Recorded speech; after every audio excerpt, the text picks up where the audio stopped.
بل یہاں پر میں 3 وظیفے ایسے بتاؤں گا انشاءاللہ جو ٹاپ آف دا لسٹ 3 وظائف ہیں مصیبت اور پریشانی میں تکلیف دور کرنے کے لیے، سنت وظائف آپ صلی اللہ علیہ وسلم کی طرف سے تعلیم فرمائے ہوئے. ان میں سے پہلا وظیفہ یہی جس کا قرآن میں بھی ذکر آ گیا کہ جو ان الفاظ کے ساتھ ہمیں پکارے گا، اللہ تعالیٰ فرماتا ہے کذالک ننجی المؤمنین، ہم اہل ایمان کو بھی نجات دیں گے اس طریقے سے، صرف یونس کو نہیں، اہل ایمان کو بھی. چنانچہ اسی کانٹیکسٹ میں پہلا وظیفہ ہے یہ لا الہ الا انت سبحانک انی کنت من الظالمین کا. لیکن اس سے پہلے میں ایک امپورٹنٹ بات کروں دعا کے حوالے سے کہ دعا کی قبولیت کا ایک پروٹوکول بھی ہے. ویسے تو آپ مسئلہ 82 دیکھیں گے، اس میں میں نے اور باتیں بھی کی ہیں، ٹاپک دوسری طرف چلا جائے گا، لیکن انصاف ہے کہ میں اس چیز کو بھی ایڈریس کروں. جامعہ ترمذی میں صحیح سند کے ساتھ یہ حدیث موجود ہے، انٹرنیشنل نمبر کے مطابق 593 نمبر حدیث ہے، اور یہ حدیث مشکات میں آپ کو پہلی جلد میں درود شریف والے چیپٹر میں بھی مل جائے گی.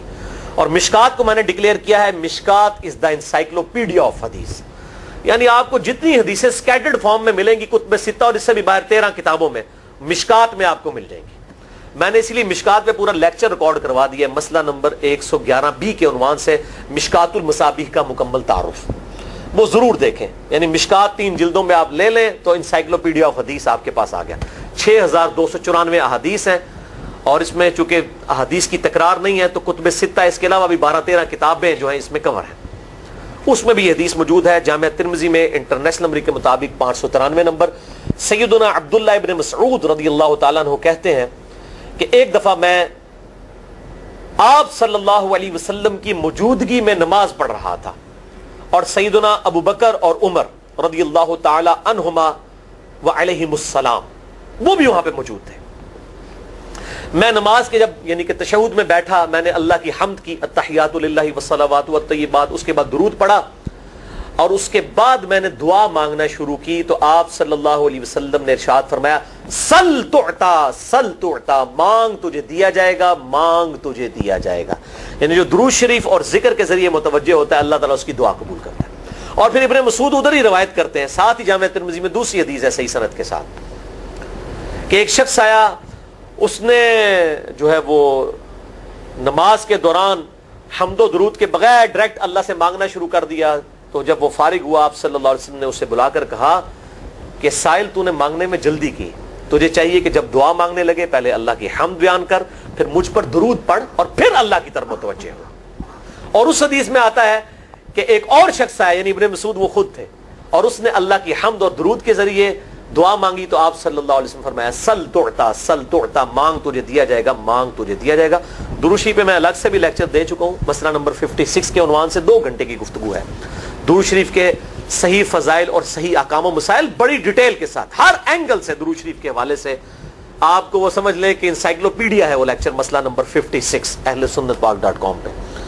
تو دعا کے لیے حمد اور درود شریف ضروری. اس لیے دیکھیں نماز کی انٹلیکچوئل ترتیب ہے، آپ پہلے دعا کرتے ہیں التحیات للہ والصلوات والطیبات، اللہ کی حمد کرتے ہیں، پھر نبی صلی اللہ علیہ وسلم پر سلام عرض کرتے ہیں السلام علیکہ ایھا النبی، اس کے بعد آپ درود پڑھتے ہیں، اور اینڈ پہ آپ دعا مانگتے ہیں اللہم انی اعوذ بک من عذاب جہنم ومن عذاب القبر ومن فتنة المحیا والممات ومن شر فتنة المسیح الدجال، یا اللہم ربنا آتنا فی الدنیا حسنة وفی الآخرة حسنة وقنا عذاب النار، یا رب اجعلنی مقیم الصلاة ومن ذریتی ربنا وتقبل دعائی ربنا اغفر لی ولوالدی وللمؤمنین یوم یقوم الحساب. کوئی بھی دعائیں مانگیں، یہ بھی مانگیں جو میں وظائف بتا رہا ہوں، کیونکہ بخاری اور مسلم کی متفق علیہ حدیث ہے. مشکات میں آپ کو تشہد والے چیپٹر میں حدیث مل جائے گی کہ نماز میں تشہد میں درود کے بعد جو چاہو اپنے رب سے مانگو، یعنی عربی میں مانگنا ہوگا، دعائیں مانگے، دعائیں معصورہ کتاب و سنت میں جتنی ہیں وہ مانگے، اس کے علاوہ بھی مانگ سکتے ہیں اگر الفاظ درست ہوں لیکن عربی زبان میں. تو یہ پہلا وظیفہ جامعہ ترمذی میں انٹرنیشنل نمبر کے مطابق 3505، مشکات میں 2292 نمبر یہ حدیث ہے، اور قرآن حکیم میں تو ہم پڑھ چکے ہیں سورۃ الانبیاء آیت نمبر 87 اور 88 میں. آپ صلی اللہ علیہ وسلم نے ارشاد فرمایا کہ یونس علیہ السلام نے مچھلی کے پیٹ میں اپنے رب کو ان الفاظ کے ساتھ پکارا تھا لا الہ الا انت سبحانک انی کنت من الظالمین اور پھر آپ صلی اللہ علیہ وسلم نے فرمایا کہ جو کوئی شخص اپنے کسی بھی معاملے میں کسی بھی پریشانی میں اس دعا کے ذریعے اللہ کی طرف متوجہ ہو, اللہ تعالیٰ اس کی دعا کو قبول فرما لیتا ہے. اور قرآن میں بھی آ گیا نا کذالک ننجی المؤمنین. اور کتنا بڑا فتویٰ آیا میرے بھائیوں, سورہ الصافات 143 144, فلولا انہ کان من المسبحین, اگر یونس ہمیں ان الفاظ میں ہماری تسبیح نہ کرتا, للبث فی بطنہ الی یوم یبعثون, تو مچھلی کے پیٹ میں قیامت تک مچھلی کے پیٹ میں رہتا اگر اس طرح نہ ہمیں پکارتا, اس کی قبر مچھلی کا پیٹ بن جاتی. یعنی یہ اتنا عطاب, اور وہ دور ہو گیا اس دعا سے, بہت بڑے اسماء اعظم میں سے. تو یہ بہترین دعا, بہترین وظیفہ, اسماء اعظم میں سے بہترین چیز, اور سب سے بڑھ کر جو میں نے بات کی کہ بہترین استغفار, اللہ سے توبہ مانگنے کا بہترین ذریعہ. اور کس طریقے سے, اے اللہ تو تو پاک ہے نا, تجھ سے تو غلطی نہیں ہوگی, میں بندہ ہوں, غلطی کروں گا, تو اللہ نے تو معاف کرنا ہے نا, کیونکہ جب بندے نے اپنی عاجزی کا اظہار کر لیا ہے اور اللہ تعالیٰ کو بتایا اللہ یہ تیری کوالٹی ہے, تو غلطی نہیں کرتا, تو میں تو انسان ہوں, غلطی کروں. تو یہ ہے پہلا وظیفہ. دوسرا وظیفہ وہ بھی جامعہ ترمذی میں انٹرنیشنل نمبر کے مطابق 3524 نمبر حدیث ہے, لیکن ترمذی کا طریق جو ہے وہ ضعیف ہے. یہ میں پہلے بتا دوں, امام ترمذی نے ساتھ لکھا ہے یہ روایت کمزور ہے, لیکن ضروری نہیں ہوتی کہ روایت اگر ترمذی میں کمزور ہے تو کہیں اور وہ روایت صحیح نہیں موجود ہے. اس کی صحیح سند المستدرک للحاکم میں انٹرنیشنل نمبر کے مطابق 1862 نمبر موجود ہے, اور سنن نسائی الکبریٰ میں 10492 نمبر ہے, اور مشکات میں بھی 2454 نمبر حدیث ہے انٹرنیشنل نمبر کے مطابق. تو صحیح سند المستدرک للحاکم اور سنن نسائی الکبریٰ کے اندر موجود ہے.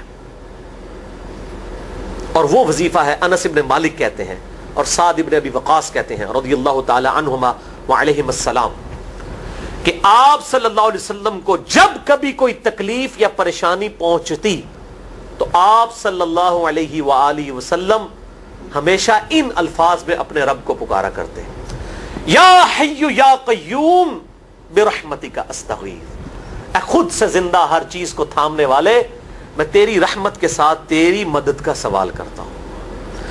استغیث بولیں گے نا الف کے ساتھ, حمزہ کے ساتھ, تو یہ سنگولر کا صیغہ ہوگا, اور اگر ہم بولیں گے نستغیث نون کے ساتھ تو یہ جمع کا صیغہ بن جائے گا.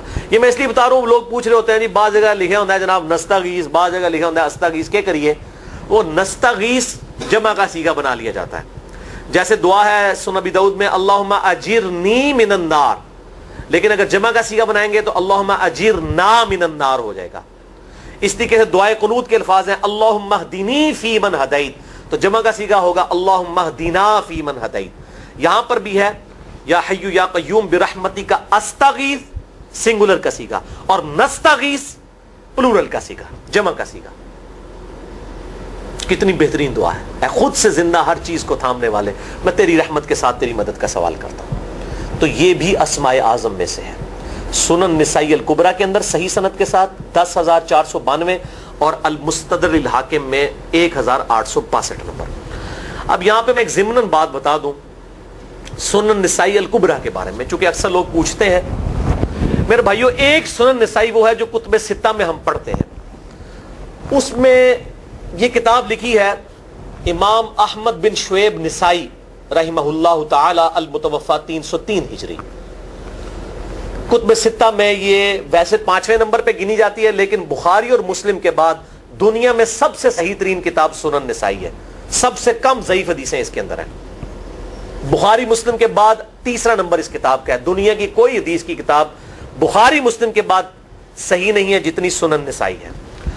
سنن نسائی جو ہمارے پاس کتب ستہ میں ہے نا, اس میں ہے 5761 احادیث انٹرنیشنل نمبر کے مطابق, اور یہ ساری انٹرنیشنل کتابیں عربی میں, انگلش میں اور اردو میں ہماری ویب سائٹ اہل سنت پاک.com پہ فری اس کا PDF موجود ہے, آپ ڈاؤن لوڈ کر سکتے ہیں. 5761 احادیث ہیں اس سنن نسائی میں جو ہمارے پاس ہے. اسے ویسے ٹیکنیکل لینگویج میں کہا جاتا ہے سنن نسائی الصغریٰ, چھوٹی سنن نسائی, کیونکہ امام نسائی نے یہ کتاب نہیں لکھی تھی. امام نسائی نے کتاب لکھی تھی سنن نسائی الکبریٰ, بڑی سنن نسائی، اور اس میں حدیث ہیں انٹرنیشنل نمبر کے مطابق 11,770، بخاری مسلم سے بھی زیادہ حدیث ہیں اس میں. لیکن یہ امام نسائی کے ایک شاگرد تھے امام ابن السنی، انہوں نے اس کو مختصر کر کے نا چھوٹی کتاب بنا دیا، اور اب پبلک میں یہی چھوٹی کتاب مشہور ہے. اس کی وجہ سے جب ہم سنن نسائی الکبریٰ کا آپ مشکات میں دیکھیں گے نا تو وہ فرق نہیں کرتے ہیں. جب وہ سنن نسائی کا حوالہ دیتے ہیں نا تو آپ کو نسائی میں وہ ملے گا بھی نہیں، وہ الکبریٰ میں ہوتا ہے، کیونکہ وہ اس تفریق کو مانتے نہیں، وہ تو سنن نسائی الکبریٰ کو سنن نسائی مانتے ہیں. جبکہ ہماری پبلک جو ہے وہ سنن نسائی، وہ میں اب حوالہ دے رہا ہوتا ہوں کہ جی سنن نسائی الکبریٰ میں 9,928 نمبر حدیث ہے کہ جو آیت الکرسی پڑھ لے فوراً بعد کسی بھی نماز کے فرض کے فوراً بعد تو مرتے ہی جنت میں داخل ہوگا. تو لوگ کہتے ہیں جناب نسائی تے حدیث ہیں جناب 5,761 نے، تسی 9,928 کی تمہیں دس دیو. تو میں ساتھ حالانکہ بول رہا ہوتا ہوں سنن نسائی الکبریٰ، میں نے کبھی اس کے بغیر نہیں بولا. تو الکبریٰ سے آپ کا دماغ تو کام کرنا چاہیے، الکبریٰ کیوں بول رہا ہے ساتھ؟ کوئی یہ صغریٰ بھی ہے جس کی یہ الکبریٰ ہے بڑی، اور ہمارے گرین کارڈ میں یہ وظیفہ لکھا ہوا ہے الکبریٰ کے ساتھ. اسی طریقے سے جو میرا وہ واقعہ کربلا کے اوپر 150 اسناد پر مشتمل پمفلٹ ہے، ریسرچ پیپر نمبر 5B واقعہ کربلا کا حقیقی پس منظر 72 صحیح الاسناد احادیث کی روشنی میں. 72 کا تو ٹائٹل ہے شہدائے کربلا کی نسبت سے، احادیث اس میں 150 ہیں. اس میں اکثر حدیثوں کے حوالے میں نے سنن نسائی الکبریٰ سے دیے ہوئے ہیں. وہ لوگ کہتے ہیں مل ہی نہیں رہی ہے، تو میرے بھائی وہ سنن نسائی الکبریٰ آپ کے پاس ہوگی تو آپ کو ملے گا نا. تو سنن نسائی الکبریٰ الگ سے وہ اصل کتاب ہے، اس میں سے سنن نسائی الصغریٰ بنائی گئی ہے. اسی سنن نسائی الکبریٰ کا چیپٹر ہے خصائص علی، جس میں 194 حدیث ہیں سیدنا مولا علی رضی اللہ تعالیٰ عنہ علیہ السلام کی شان میں. امام نسائی نے ناسبیوں کے خلاف وہ کتاب کا وہ چیپٹر لکھا، وہ خصائص علی چیپٹر ہے سنن نسائی الکبریٰ کا. اس طریقے سے فضائل صحابہ بھی امام نسائی کی جو کتاب ہے وہ بھی اسی کتاب کا چیپٹر ہے. اسی طریقے سے عمل الیوم واللیلہ، صبح و شام کے جو اذکار ہیں وہ چیپٹر بھی اسی سنن نسائی الکبریٰ میں سے ہے. اسی میں یہ وظیفہ ہے کہ جو آیت الکرسی فرض نماز کے فوراً بعد پڑھتا ہے تو مرتے ہی جنت میں داخل ہوگا. میں نے اس کتاب کے اس چیپٹر کا حوالہ نہیں دیا، وہ الگ سے بھی چیپٹر چھپا ہوا ہے، جس طرح خصائص علی الگ سے ہے، فضائل صحابہ الگ سے ہے. خصائص علی تو ہمیں ہماری ویب سائٹ پہ بھی موجود ہے ahlsunnatpak.com پہ.